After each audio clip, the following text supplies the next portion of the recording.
Making sense of complex sentences. Unraveling subordinating conjunctions. Hello, language explorers. Welcome back to our English grammar journey. Today, we are taking a deep dive into the fascinating world of complex sentences. More specifically, we're going to focus on how to combine independent and dependent clauses using subordinating conjunctions. Let's get started. Before we venture into complex sentences, we need to make sure we understand the building blocks, the independent and dependent clauses.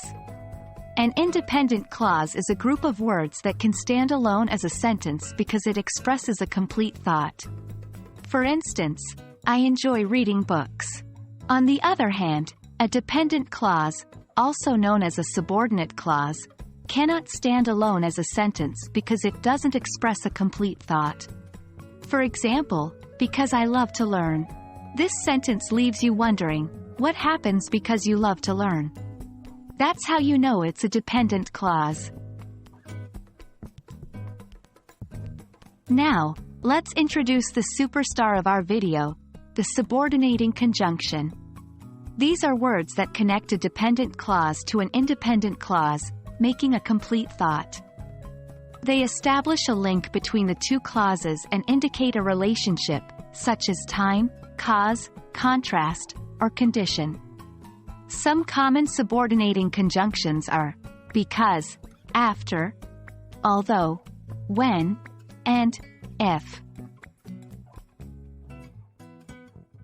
Combining independent and dependent clauses can seem daunting, but it's pretty straightforward once you get the hang of it. You simply begin with a subordinating conjunction, followed by a dependent clause, and then an independent clause. Here's an example. Because I love to learn, dependent clause. I enjoy reading books, independent clause. You can also flip the order.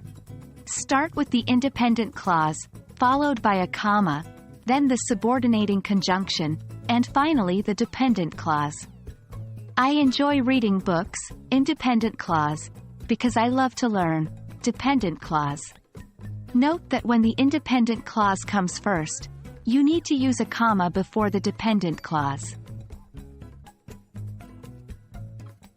That brings us to the end of our journey for today. Remember, practice is key when mastering complex sentences. Start by identifying independent and dependent clauses in the sentences you read and hear every day. Then, try combining them using different subordinating conjunctions. Don't be afraid to experiment and create complex sentences of your own. Keep exploring, and I'll see you in our next adventure through the English language. Happy learning!